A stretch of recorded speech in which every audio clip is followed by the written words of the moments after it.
चीजों के साथ हमारा अनावश्यक लगाव हमारे दुखों का कारण बन जाता है। शहर का सबसे खूबसूरत आलीशान घर कोई भी उसे देखता तो उसकी तारीफ किए बिना नहीं रह पाता। एक बार घर का मालिक किसी काम से कुछ दिनों के लिए शहर से बाहर चला गया।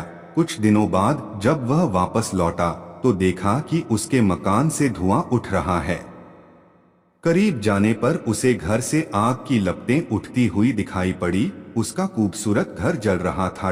वहां तमाशबीनों की भीड़ जमा थी जो उस घर के जलने का तमाशा देख रही थी। अपने ही घर को अपनी ही आंखों के सामने जलता हुए देख वह व्यक्ति चिंता में पड़ गया।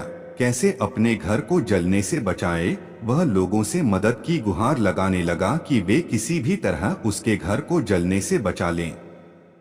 उसी समय उसका बड़ा बेटा वहां आया और बोला, पिताजी घबराइए मत, सब ठीक हो जाएगा। इस बात पर कुछ नाराज होते हुए पिता बोले, कैसे न घबराऊं, मेरा इतना खूबसूरत घर जल रहा है। बेटे ने उत्तर दिया, पिताजी माफ कीजिएगा। एक बात मैं आपको अब तक बता नहीं पाया था।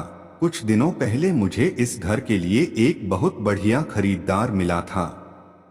उसने मेरे सामने मकान की कीमत की 3 गुनी रकम का प्रस्ताव रखा।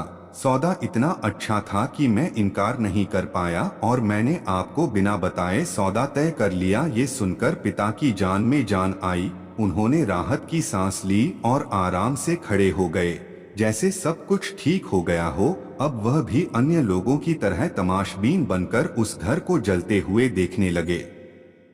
तभी उसका दूसरा बेटा आया और बोला, पिताजी हमारा घर जल रहा है और आप हैं कि बड़े आराम से यहाँ खड़े होकर इस जलते हुए घर को देख रहे हैं। आप कुछ करते क्यों नहीं? बेटा चिंता की बात नहीं है, तुम्हारे बड़े भाई ने ये घर बहुत अच्छे दाम पर बेच दिया है। अब ये हमारा नहीं रहा, इसलिए अब कोई फर्क नहीं पड़ता। पिताजी भैया ने सौदा तो कर दिया था, लेकिन अब तक सौदा पक्का नहीं हुआ है। अभी हमें पैसे भी नहीं मिले हैं। अब बताइए इस जलते हुए घर के लिए कौन पैसे देगा? यह सुनकर पिता फिर से चिंतित हो गए और सोचने लगे कि कैसे आग की लपटों पर काबू पाया जाए। वह फिर से पास खड़े लोगों से मदद की गुहार लगाने लगे। तभी उनका तीसरा बेटा आया और बोला, पिताजी घबराने की सच में कोई बात नहीं है। मैं अभी उस आदमी से मिलकर आ रहा हूँ जिससे बड़े भाई ने मकान का सौदा किया था। उसने कहा है कि मैं अपनी जुबान का पक्का हूँ। मेरे आदर्श कहते हैं कि चाहे जो भी हो जाए अपनी जुबान पर कायम रहना चाहिए। इसलिए अब जो हो जाए, जबान दी है तो घर जरूर लूंगा और उसके पैसे भी दूंगा। पिता फिर से चिंतामुक्त हो गए और घर को जलते हुए देखने लगे। तो दोस्तों, एक ही परिस्थिति में व्यक्ति का व्यवहार भिन्न भिन्न हो सकता है और यह व्यवहार उसकी सोच के कारण होता है।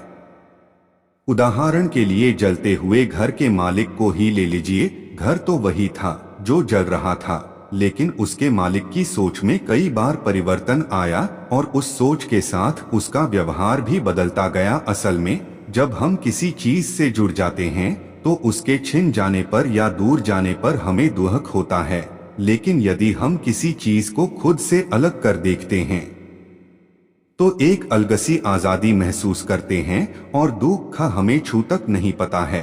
इसलिए दुख ही होना और ना होना पूर्णतः हमारी सोच और मानसिकता पर निर्भर करता है। सोच पर नियंत्रण रखकर या उसे सही दिशा देकर हम बहुत से दुखों और परेशानियों से न सिर्फ बच सकते हैं बल्कि जीवन में नई ऊंचाइयां भी प्राप्त कर सकते हैं।